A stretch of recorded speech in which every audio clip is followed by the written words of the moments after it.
आप देख रहे हैं HPS India today news. Muzaffarpur जिला के साहिबगंज विधानसभा क्षेत्र के जिला परिषद इंजीनियर राजेश साहनी एवं 98 साहिबगंज विधानसभा क्षेत्र के भावी विधायक उम्मीदवार राजेश साहनी ने मीडिया से बातचीत करते हुए उन्होंने बताया कि आगामी 2 तारीख को पदयात्रा चालू कर पूरे साहिबगंज विधानसभा क्षेत्र के हर पंचायत में गरीबों की समस्याओं को सुनेंगे और समाधान करने का प्रयास करेंगे। साथ में उन्होंने ये भी बताया कि अगर साहिबगंज विधानसभा क्षेत्र की जनता हमें साहिबगंज विधानसभा क्षेत्र की सेवा करने का अगर मौका देती है तो सबसे पहले मैं स्वास्थ्य पर पहला काम करूंगा और जितने भी सरकारी अस्पताल है उसको मैं सुधारने का काम करूंगा और साहिबगंज को पूरे बिहार एक अहम पहचान देने का काम करूंगा और जो यह मेरी यात्रा है पूरे साहिबगंज विधानसभा क्षेत्र में हर पंचायत में जाने का काम करूंगा। सर, आपके द्वारा 98 साहिबगंज विधानसभा क्षेत्र में एक अजब प्रकार की मुहिम चलाई जा रही है जो 2 तारीख से आप स्टार्ट कर रहे हैं, यात्रा को स्टार्ट कर रहे हैं। इस यात्रा का मुख्य उद्देश्य क्या है सर? देखिए, 2 अक्टूबर को जिस पद यात्रा की हम शुरुआत कर रहे हैं, जिसको मैंने नाम दिया है जन जागरण पद यात्रा, ये पद यात्रा लगभग 2 से ढाई महीनों चलेंगे और इस पद यात्रा के दौरान मुझे 98 साहिबगंज विधानसभा के हर एक पंचायत के हर एक वार्ड के हर एक गांव में जाना है। इस पद यात्रा का मुख्य उद्देश्य यह है कि 98 साहिबगंज विधानसभा में जो जनता जनार्दन रह रहे हैं उनके हक और अधिकार को मारा जा रहा है, उनके हक और अधिकार जो उन तक पहुंचना चाहिए वो नहीं पहुंच रहा है। बहुत ऐसे भी हमारे जनता जनार्दन हैं कि उनको अपने हक और अधिकार के बारे में जानकारी भी नहीं है। तो मैं समाज के उस वर्ग से मिलके उनके हक और अधिकार को उनको बताना चाहता हूं कि आपका हक और अधिकार यह है और इसलिए मैं उनके दरवाजे तक उनके घर तक जा रहा हूं। ये पहली बात हो गई। और दूसरी बात यह है कि 98 साहिबगंज विधानसभा की अगर मैं तैयारी कर रहा हूं तो मैं वो चेहरा होना चाहता हूं कि अपने चुनाव से पहले, टिकट लेके वोट मांगने से पहले मैं अपने जनता जनार्दन के हर दरवाजे तक पहुंचूं और उस हर एक व्यक्ति से मिलूं जो लोकतंत्र में आगामी बिहार विधानसभा चुनाव में वोट करने के लिए लाइन में लगेंगे और उन्हें उनके अंदर यह सवाल नहीं हो कि इंजीनियर राजेश कुमार साहनी कौन है।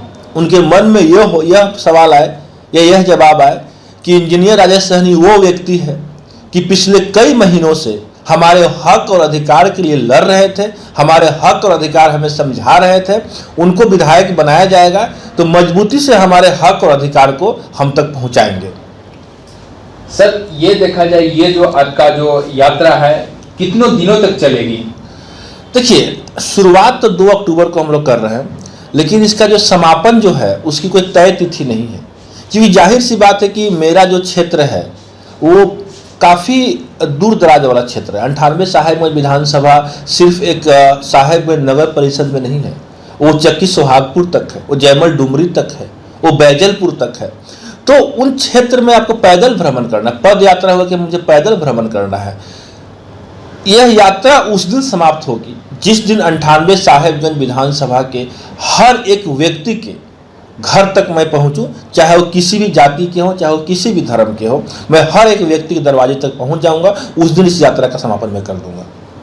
सर, साहिबगंज में देखा जाए कि लगातार यहाँ पे आप मेहनत कर रहे हैं। अगर राजेश साहनी जी को यहाँ की जनता अगर पसंद करती है तो साहिबगंज में विकास मुद्दा किस प्रकार रहेगा? देखिए, लिखित है विकास मुद्दा, लेकिन फिर भी आपके चैनल के माध्यम से कहना चाहता हूँ कि इंजीनियर राजेश कुमार साहनी के नेतृत्व में 98 साहिबगंज विधानसभा का पहला मुद्दा जो विकास का है वो मेरे माताओं और मेरे बहनों के लिए है। जैसे मैं 98 साहिबगंज विधानसभा का विधायक बनता हूं, मेरा पहला कार्य रहेगा साहिबगंज सरकारी अस्पताल और पारू सरकारी अस्पताल में अलग से महिला अस्पताल के विंग का स्थापना करना, जिसमें स्त्री रोग विशेषज्ञ जो जितने ही प्रकार के होते हैं उन सारे प्रकार के स्त्री रोग विशेषज्ञ के स्त्री डॉक्टर का वहाँ रहना अनिवार्य करना। ये मेरा पहला चीज़ हो गया।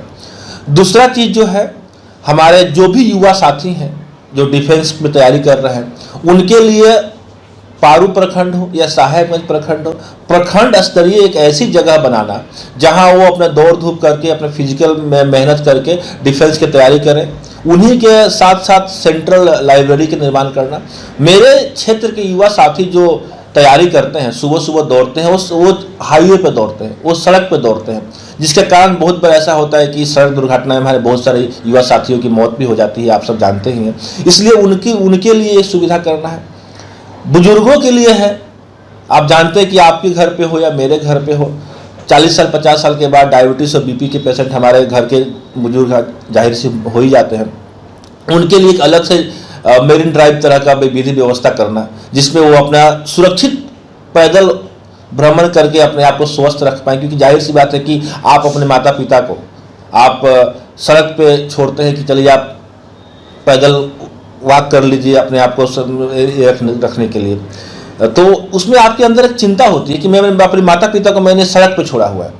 तो उनके लिए एक विशेष तरह का सुविधा देना, ये भी देखिए बहुत सारे मुद्दाएं हैं, सड़क है, पुल है, बहुत सारा है। लेकिन ये जो चीज़ है उसके साथ साथ जो मेरे आप देखेंगे कि इसी प्रखंड में किसी गरीब व्यक्ति के महिला के हस्बैंड का अगर मृत्यु हो जाता है, किसी गरीब परिवार किसी बच्चे का मृत्यु हो जाता है, तो उसको अपने कागजात बनाने में, सरकारी लाभ लेने में, एक महिला को अपने आप को विधवा साबित करने में, विधवा पेंशन के लिए अपने आप को विधवा साबित करने में 2 साल 3 साल का समय लग जाता है।